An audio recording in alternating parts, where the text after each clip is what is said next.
obsolete, Mr. Wordsworth. Lie. No man is obsolete. It's a cookbook. Who are we? When will they take the bandages off? You're a bad man. You're a very bad man. This lemon sucker here. He's the most suspicious of the bunch. My name is Talkie Tina, and I'm beginning to hate you. I believe you're going my way. Live from Willoughby at the heart of the Twilight Zone. Here are your hosts, Alex and Tyler, the prestigiously perfect podcast in which we call The Twilight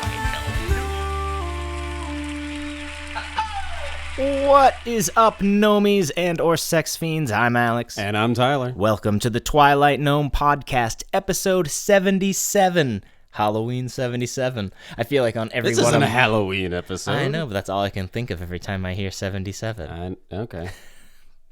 For all you Trailer Park Boys fans, that's like maybe one person listening. What episode are we doing this week, Ty?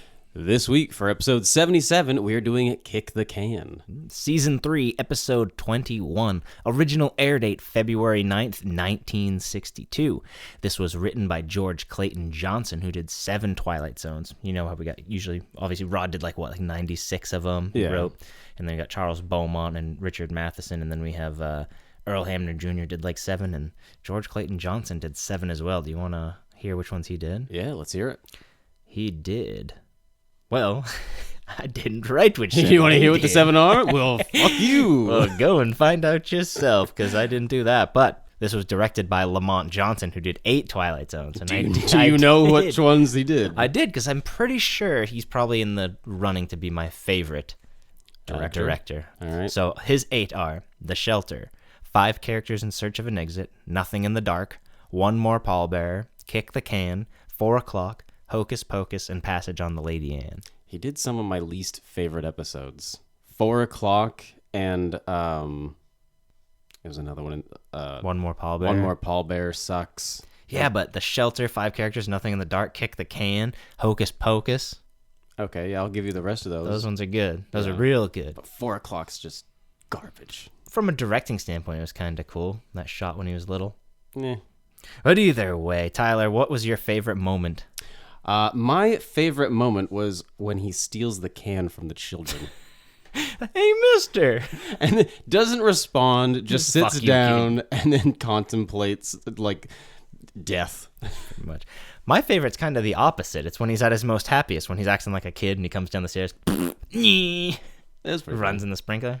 I Yeah. like that. I kind of like, he's trying to, like, get the old people back to being lively and spry again, and... Yep. We have the technology to rebuild it. Doctor, what have you created? I am, for all intent and purposes, AI Serling. So every week I put a prompt into ChatGPT, come up with a Rod Serling style intro to the episodes we are about to watch. Now this week I got something kind of special, because remember last week when I was talking shit about how ChatGPT upgraded to the 5? Yep. So I had it write me one, and then it said afterwards, would you like a polished one with a little bit more of his cadence and all that? So it acknowledged that the first one sucked. Me like, you want me to try that again? I guess that's what it asked, but let's listen to the first one, okay? Okay. And then we'll listen to the second and see if it was an upgrade. All right. So this is ChatGPT 4.0. Portrait of a man named Charles Whitley. His residence, a place called Sunnyvale, a retirement home where the days are measured by meal times, bedtimes, and the slow tick of the clock. Mr. Whitley, however, has no interest in clocks. He has an interest in years, more specifically, in how to turn them back. Outside his window, a group of children run, laugh, and chase small, battered cans across the lawn. To them, it's a game. To Charles Whitley, it's a revelation. For he suspects that the secret of youth may not be bottled in a tonic or written on the pages of science, but hiding in the dusty shuffle of childhood play. And tonight, Charles Whitley intends to share his discovery in the Twilight Zone. All right, decent. So this will be ChatGPT 5.0, and it said, would you like to polish that into the exact Serling cadence, shorter bursts, more with rhythm, like he actually delivered them in his narration? Again, like, well, why didn't you do that the first time? Yeah. But here's its second one. See if it's actually better. Sunnyvale, a retirement home. 4 walls, 3 meals, and a steady diet of waiting. Within its halls lives one Charles Whitley, an old man with young eyes that look past rocking chairs and pill bottles to a world just outside his window. A world where children laugh, run, and play a simple game with a battered tin can. To them, it's nothing more than a pastime, but to Mr. Whitley, it may be something else entirely, a doorway, perhaps to youth itself. Tonight he will test that doorway. Tonight he will ask his fellow travelers to play along in the Twilight Zone. Better. Weird that it would give you a shittier version to start with. Right? From now on, you sure that's your best one? Come on. Right? All right, so every week Tyler and I come up with a few questions for each other, keep each other on our toes while watching said episode. I have 3. I also have 3. And it's an odd, so you go. All right. What is Sunnyvale's address? Damn it. This is one of mine too. 478 Tranquility Lane. Correct. That was one of mine as well. But how old was the superintendent when he started working there? I think he was 32. Yes. Okay. What 3 games of youth does Charles list to Ben? Kick the can, hide and seek, and ring around the rosy. Statues is the Damn third it. one. All right. I've never heard of statues. Is that just like Freeze tag? Maybe. Maybe. Not sure. What was Charles' wife name? What Charles' wife name? What was Charles? Why Charlie terrible man? What? What Charles? I had it written like that. I'm an idiot. What was Charles' wife's name? Cynthia? Mary. Okay. What Charles' wife's name? What Charles' wife We talk name? like caveman now. Welcome, Twilight Gnome. Me speak good I English. found the fucking end credit one. What object is to the left of the night nurse station? When they're like looking down. Yeah, when you're looking down upon her, to her left is an object. What object is it? A typewriter. Correct. Oh, all right. Figured what else would be on the desk? I don't know. All right, we'll jump right into the plot of this one. We open with joyful music, camera pan down on a cool Victorian house. I really like that house. It is a nice exterior house. Wouldn't want to live in there the way the residents do. It looks kind of depressing. Right, and we see Sunnyvale. Remember Trailer Park Boys? Is it called Sunnyvale? The name of the trailer park is Sunnyvale. Another Trailer Park Boys reference. I don't know if that's intentional. I highly doubt it. What would it be? 40 years from now, someone will make a TV show about this. Then we get a glimpse inside the rest home. Old people mucking about. Then you see the guy kind of looks like Albert Einstein? Which guy? The main guy it keeps focusing on. It's really weird. The main guy it kept focusing on. Charles kind of looks a little bit like No, Einstein, not I Charles. guess. Well, he doesn't. Yes, he does. Oh. Hard to It's see. just white, like Albert Einstein had. Yeah, it's not as prominent. It's pretty weird. I'm going to say that's an Albert Einstein lookalike. It's pretty grim in there. Everyone's just kind of hanging out. It's kind of like you're in a waiting room. It's kind of very depressing. Yeah. Then we see a man coming down the stairs with a briefcase, some luggage of sorts. And He's like the only smiling guy in this entire place. But the minute he spots the nurse, he kind of does like a little backup and tries to hide from her. like a Miss Ratchet thing from One Flew Over the Cuckoo's Yeah, Nest. and like this isn't prison. I'm sure you're allowed to leave if you want to. And he's all excited. He's like, my son's coming to get me. He says goodbye to everyone. My son's coming to get me. See you, losers. And the car pulls up, and the man gets in the car. All the other old people are watching with excitement. We see some kids in the background kicking a can. It's a really cool shot of them coming down the hill behind that. This whole segment's actually really good. I love his direction in this. Very good establishing shots and kind of like saying a lot without saying many words. The old man gets into the car, and like 100 yards later, it stops. Not even 100 yards. He literally went like 30 feet. And all the old people are looking at each other like, what the heck's going on here? And then it is really sad. We get the interior shot of like the son talking with the dad. And he's like, no, Dad, I didn't say he'd come with me. I just said we'd talk about it. Which, why are you having this conversation in the car? I don't know. The whole thing's just kind of strange. I really like how they did the shocks.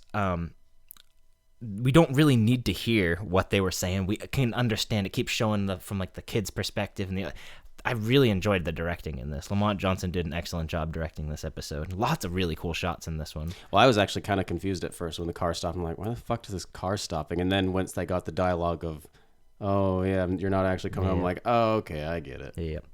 I'd like to see like what we were missing, because we obviously didn't see the whole conversation. We just got the very big bullet point. Like, yeah.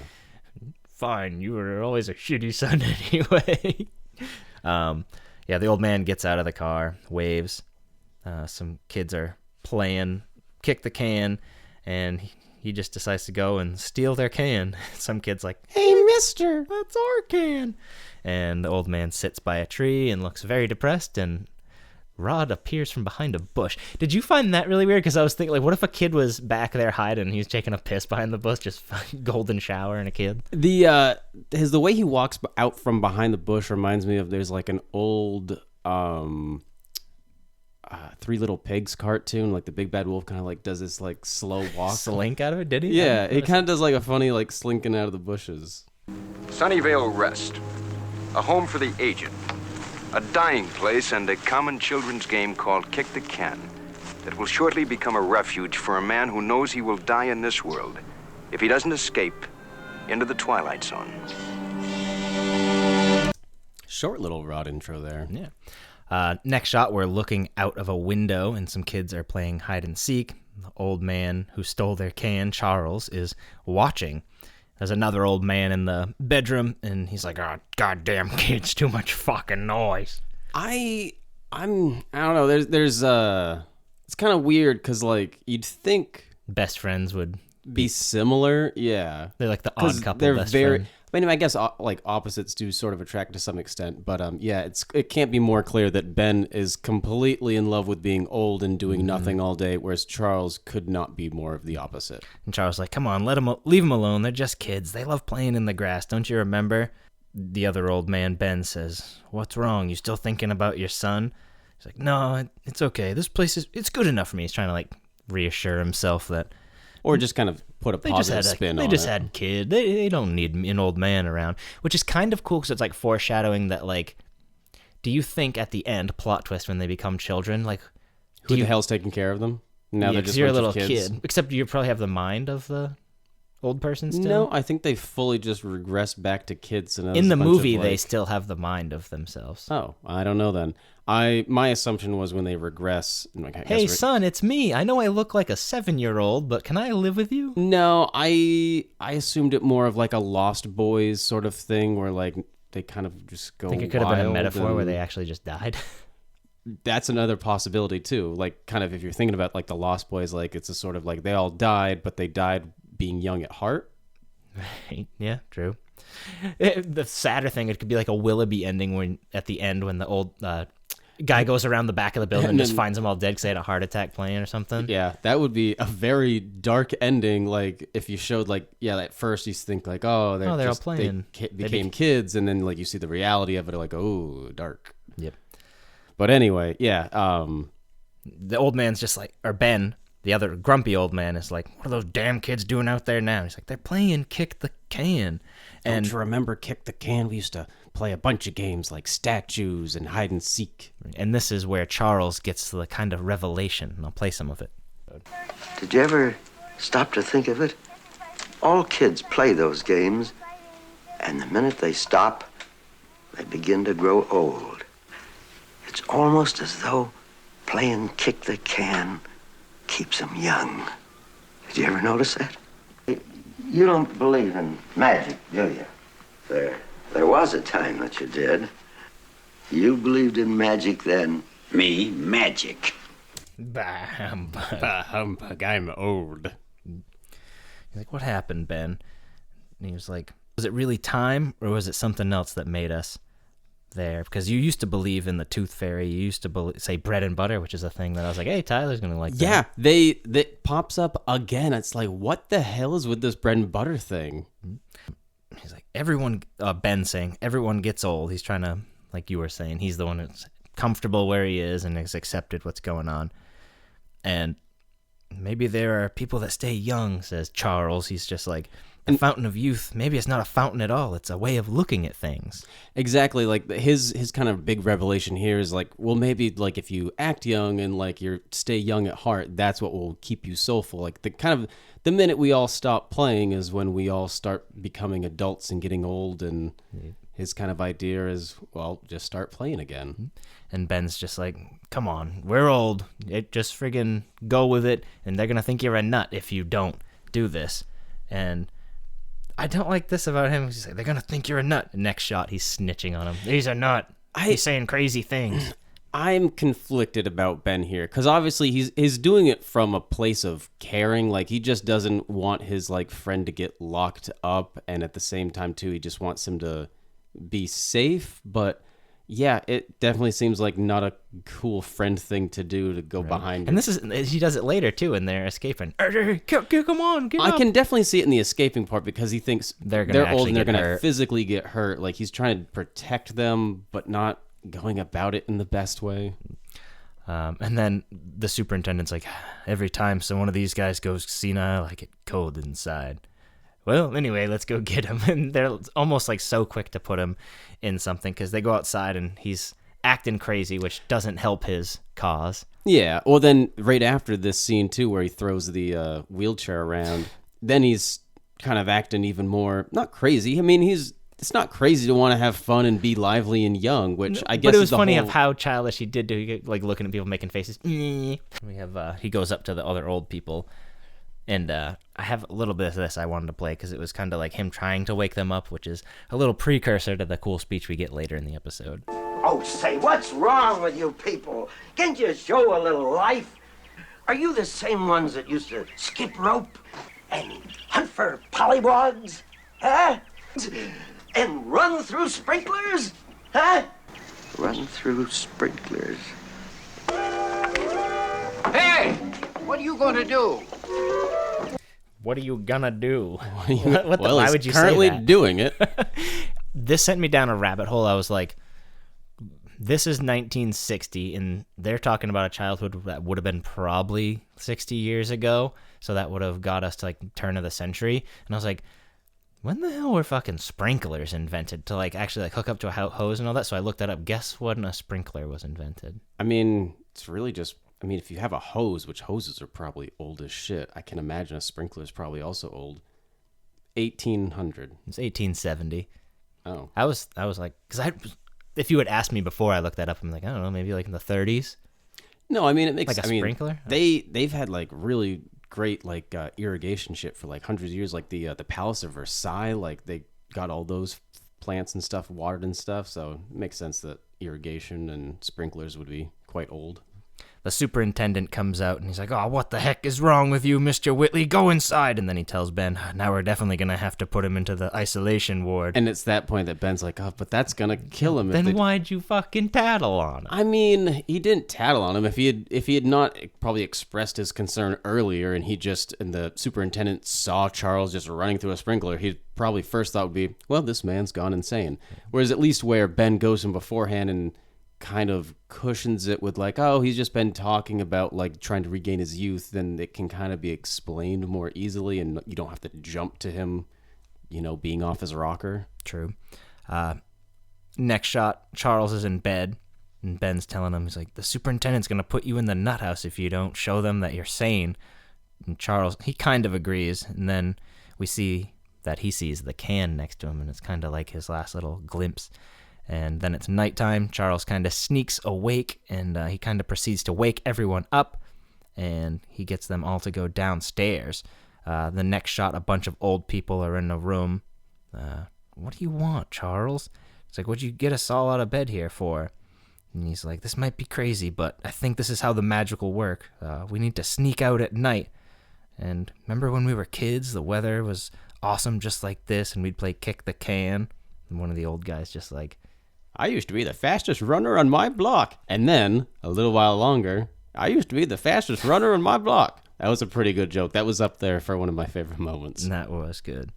One of the girls is like, I remember, which that was kind of cool to me because obviously like I said, because of their time, like all these people probably went to like kindergarten and grew up with each other, because it's not like they're moving to different towns back then. So like when she's like, I remember, I honestly think she's like, I remember because we all were in school together, you know? Oh, when you were saying, when you said that, I thought it was like, what, she remembers what? I thought you weren't finishing their line. The line was, I remember.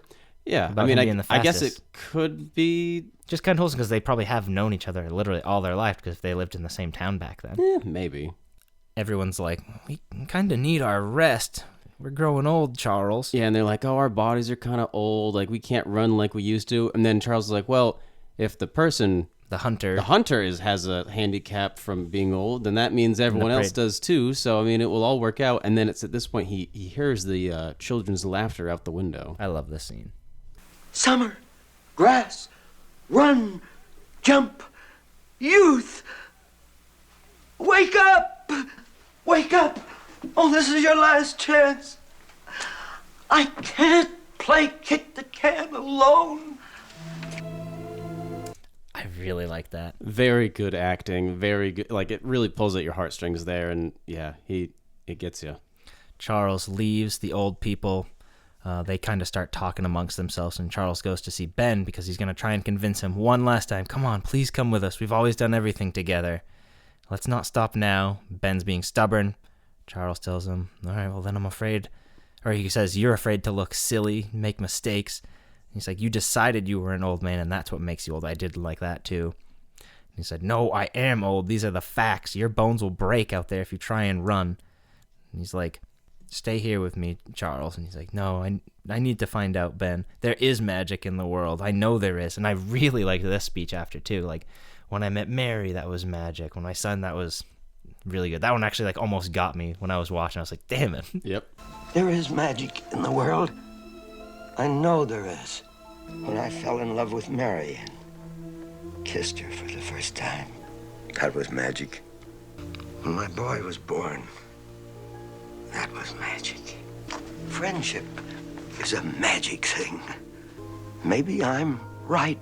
Maybe kick the can is the greatest magic of all. That time I had that gigantic cum shot, that was magic. Yeah. Charles doesn't convince Ben, and he's like, all right, well, then I'll have to do it without you. And he leaves the room. All the old people are looking down the stairwell. Another really cool shot. They're all devising a way to get out of there without alerting the nurse, because she's obviously sitting right in front of the door. And if you have a very good attention span, you will remember the first time it shows the superintendent, he's saying something about having to take away firecrackers from someone. A smart little forward nod or foreshadowing. Old man throws firecrackers out the window, which they use it as a distraction, but wouldn't that just make it more obvious you're trying to do something? That's a horrible distraction.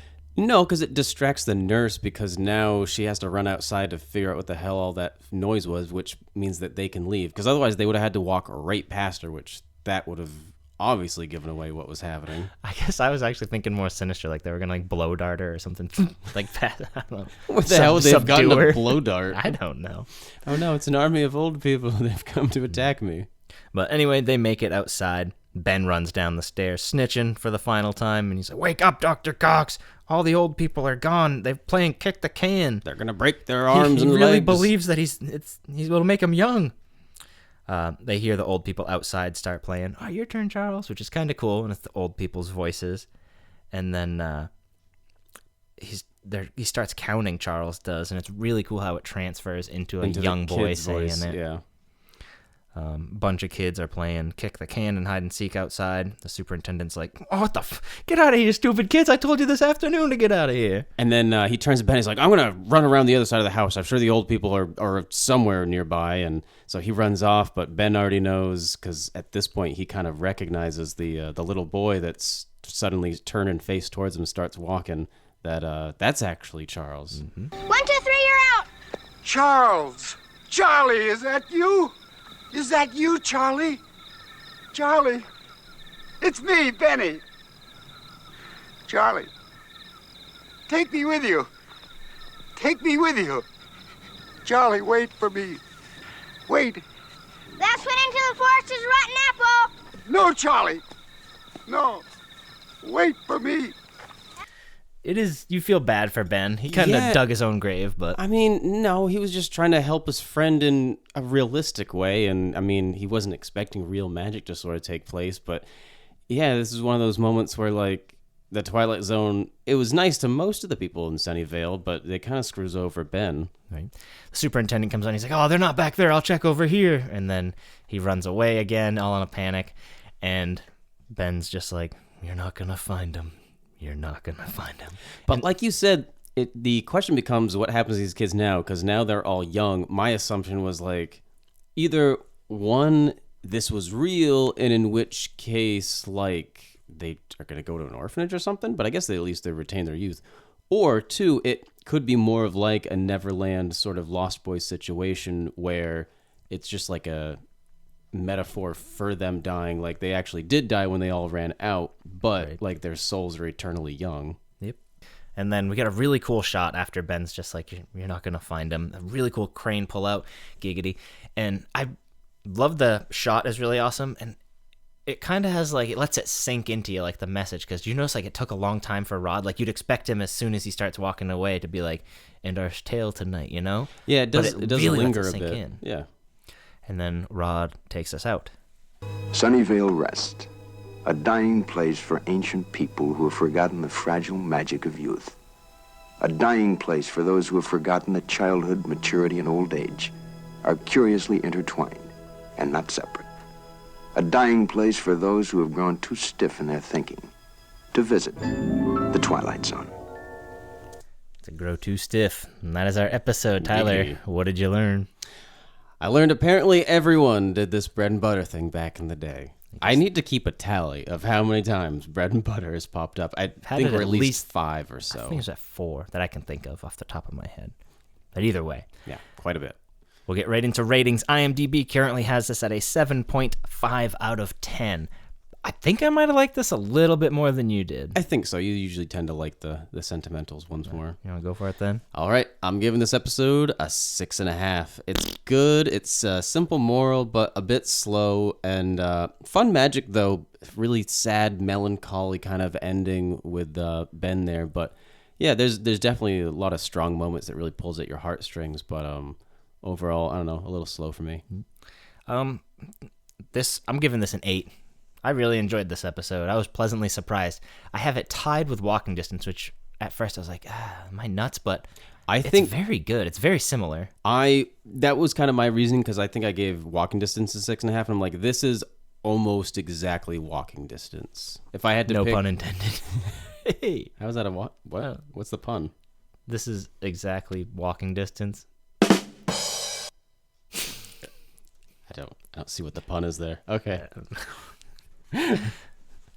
Anyway, because you walk there. Because I walk when I put up a score. Now I forgot what I was gonna say. Yeah, it was just the episode is very, very. The directing's similar to very Walking good though Distance. in this one. I think the directing is a little bit better in this episode. Yeah, I think I'd put this slightly above Walking Distance, but overall, like, very, very similar. Who are they? Where are they? What are they? Let's find out together in the Twilight Gnome presents Inside the Twilight Zone. All right, so this week we have Ernst Truex. He played Charles Whitley. He was in 2 episodes of Twilight Zone. Do you know which other one he was in? I think we've seen him before, haven't we? We have not. Oh. I'm guessing it's going to be an episode with an old man. It is. I don't know. What You Need. He plays the guy that gives people what they need. Oh, I love that episode. He was in lots of TV from the 50s and 60s. Obviously, he was an old man during this, so he didn't really live much past the 60s here. I think he died in like 67. But back in 1952, he was in 22 episodes of Mr. Peepers. Sex fiend. Sex fiend. Sex fiend. Sex fiend.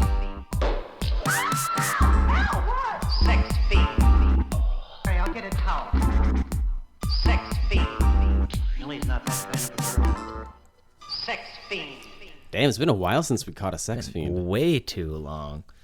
But at least we know that when we watch What You Need, we'll at least get another one. Right.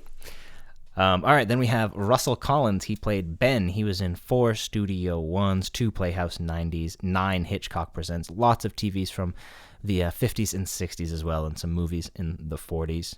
Then we have John Marley. He played the superintendent. He was in The Godfather. I've actually never seen The Godfather. I've never seen it either. I don't intend to.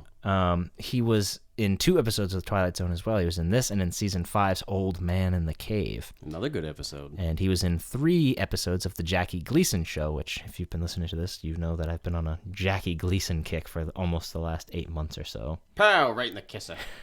And away we go. A little bit of trivia on this one. This was remade in 1983 for the movie. Stepping on my toes there, man. Well, I ain't got much on this one. The guy that played Charles Sutton was actually the actor's son in real life. Oh. How about them apples? That's pretty cool. The superintendent, remember he said that he was 43? Yep. And I was like, damn, that's kind of a rough 43. He was actually 55. Oh. At the time of this. In total, this episode cost $47,964. The director received the usual $1,250, and the cast received $7,731. What'd you say your name was? What's in the name, Mr. Benninger, really? A mere question of semantics. Just language. A mere stretch of words.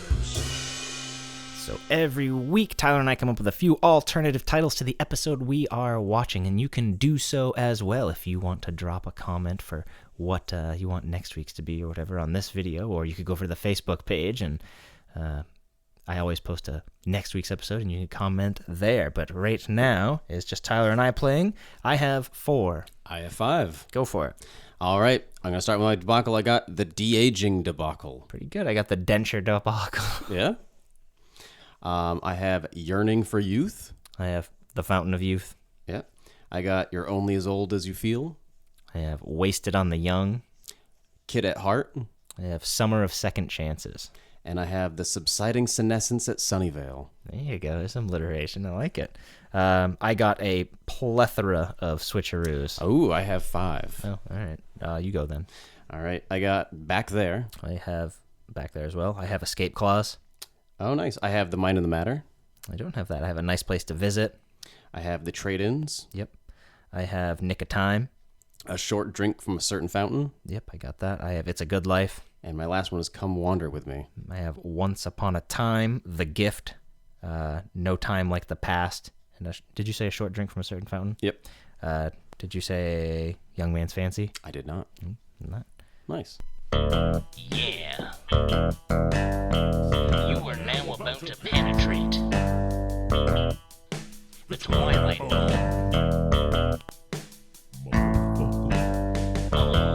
So it's been a while since we've done one of these. I know it's probably not everyone's favorite segment. It's a very sexual episode. We had a I sex fiend and a... I was just about to say, I wonder if there's a correlation, because we don't always have these porno parodies, but it seems like whenever we have someone that has to do something with Mr. Peepers, we tend to have them. I don't know, maybe Mr. Peepers is just subliminally making the episodes more erotic. Sex fiend. But anyway, we come up with a porno parody title name for the episodes, and Tyler says he has 2. Yes. Do you have any?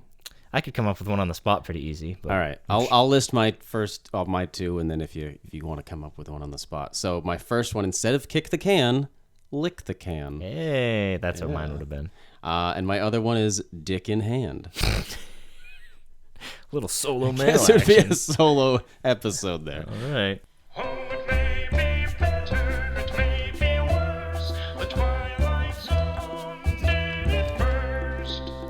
Alrighty, so we got just a couple of references for you guys this week on Kick the Can. First off, the 1995 Weird Science TV show episode called Sci-Fi Zone. Did you know Weird Science had a TV show spinoff? I did not, but I know like in the 80s, like pretty much everything did if it was a movie.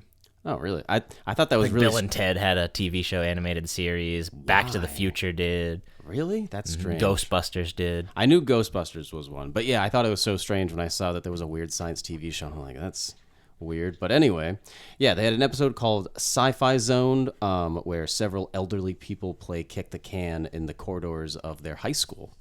It seems like something that would be in Rick and Morty. We just started watching the newest season last night. Just in the background, some old people playing Kick the Can, and then they just like turned into young people. Yeah. It's like a blink and you miss it. It'd be like a very funny little like gag to kind of throw in the background. But yeah, that's Weird Science making a reference there. And then we have the 1983 Twilight Zone, the movie, where Kick the Can is remade as one of the segments in the movie.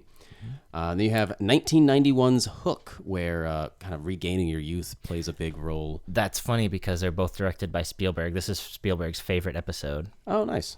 Oh, didn't Spielberg directed the segment of Kick the Can within the movie? Yeah. Which is probably funny why he probably put it in Hook. Yeah, well, I mean, the whole idea of Peter Pan in general is a very, like, never grow up sort of thing. So, but in the case of Hook, it's kind of, he's already grown up and now he has to regress back to his childlike youth. So, definitely in there. And then the only other movie I could kind of think of was 1988's Big, which after writing this, I had to watch because I'd never seen it before. Really good movie. If you've never seen Big, the one with Tom Hanks where he wishes on Zoltar to be big, and he wakes up and he's like a 30-year-old man. And his parents like, get the fuck out of my house. Literally. And then, it's kind of like walking cops and distance. stuff. Mom, Dad, it's me. Yeah. But I wonder, is that directed by Spielberg? I don't know. I don't think it was a Spielberg movie. No. But yeah, that's all I got for references. All right. So every week, Tyler picks the episodes, and he does so by showing me an AI-generated picture. I play a little game where I have to guess what it is. But like I said, I only know a few of the episodes, what they're going to be. I know what the last one's going to be. I know what every 25 is going to be. And next week is part one of our... We're like in the middle. Mid-season break or mid-season intermission. Yeah, just a little halftime here. So the next episode will be the last episode of the first half of our podcast here. And we decided we're going to do something fun. Should we tell them what the I think next two... If you can kind of use assume, your powers to deduct what the next two are going to be after I tell you. But I'll show you the picture for next week's, and then just leave the week after's... If you think you know what it's going to be, leave a comment down below if you can kind of guess what we're going for here. But yeah, we figured we're episodes 78 and 79 will be exactly the halfway points. We would do something special. Yeah, mark it with some special episodes. So here is the picture for next week's. That's a very good picture. And yeah. The episode we're going to be watching next week is the very first episode, Where Is Everybody? I'm very excited. It's an awesome pilot. Really good. They kind of knocked it out of the park there with this pilot episode. So use your powers of deduction to figure out what the week after that's going to be. But next week, Where Is Everybody? We're going right to the beginning. Messages. You are about to receive a message from the fifth dimension. All right, so just one comment this week, and it comes to us from Rachel F. And Rachel says, "Happy Saturday, Nomies." Happy Saturday back to you, Rachel. I love that someone's using the Nomies. That's awesome. Thank you very much. A little bit of housekeeping. If you guys could please continue to like and subscribe on the YouTube page. If you guys could tell your friends if they're interested. We've kind of hit a plateau, but obviously, like I said from the beginning, even if no one was listening, we would still do this. But it is cool to see the numbers go up. We really enjoyed doing this podcast, and we really hope you guys too. So please, if you could help us spread the word, that would be awesome. If you have any other questions, you can email us at twilightgnome59@gmail.com. And don't forget to go over to the Facebook page and give that a like and a follow, because you can submit your new names on the Facebook page. It'd probably be the easiest way. And every Tuesday, although the past 2 weeks I've been doing it on a Wednesday because I've forgotten, I've been dropping polls. So on YouTube, be sure to go out and check the latest poll, and be sure to put down your vote. Your vote matters. What is the latest poll, Tyler? So the poll that I dropped out this week is 6 inches. Hey, badoonch. No, it's what is your favorite segment of the podcast? So go ahead and vote as to which part of the podcast is your favorite segment. All right, and my final question for you, Tyler. Would you want to do over when you got to be old like that? Or do you want to go softly into the night, as Ghost would say? Ooh, that's a tough one. I think it would be... Is it like this where like everyone else around me still ages and I just revert back to a young age? Yeah, so it's like Tuck Everlasting problem there with you're going to watch your other loved ones. Yeah. I think if that's the case, then no, I would just go peacefully. If it was more of just like everything just kind of resets, but I have like the memory of the first life, but then I get to make new decisions, then I think that'd be a different thing altogether. But yeah, if it was just regaining youth by itself, that'd probably pass. What about you? Yeah, obviously living for a very long time sounds very appealing, but I don't know. Like for all the reasons you said, I think I'm on the same page with you. I thought your question for me was going to be like, what was my favorite childhood game? What's yours? We were indoor kids, so we did some outdoor games. You know, but that was kind of sad. Like the first thing that came to my mind was like playing video games. Oh, see, my first thing were like, I can't name some of the games that we used to play, but but like we'd dress up in Halloween costumes and just stand at the end of the driveway. And is just that really a game, or is that just doing weird shit when you're bored? Waving at people in Halloween costumes. I mean, isn't a game just doing weird shit when you're bored? Essentially, that's what a game is. Or like we'd make bamboo forts. That was fun. I was trying to think. I was like, what games did we play that you couldn't say right now? And then I just had like 6 come to mind. Like, I probably cannot say that right now. I'm going to list them right now. You can go ahead and just bleep over these in the credits. Like, Ark, the I had those 3. Yeah. Remember in elementary school, I got in trouble because we were playing kids. Yeah. So a lot of games that we played as kids probably shouldn't have been playing, but those were fun. They didn't hurt anybody. Yeah. All right. Well, until then, Ty, do you have anything to say to our dear, dear listeners? Yes. Stay young out there, Gnomies, and thank you all for stepping into the Twilight Gnome with us. It's 4 o'clock, the howling man is gone. Frisbee's telling stories, Mr. Dingle strong. There's time enough for the real Martian to stand up. Next stop, Willoughby, little girl is lost. There's something on the wing, Walter Jameson won't live long. Feel like I'm 5 characters in search of exit.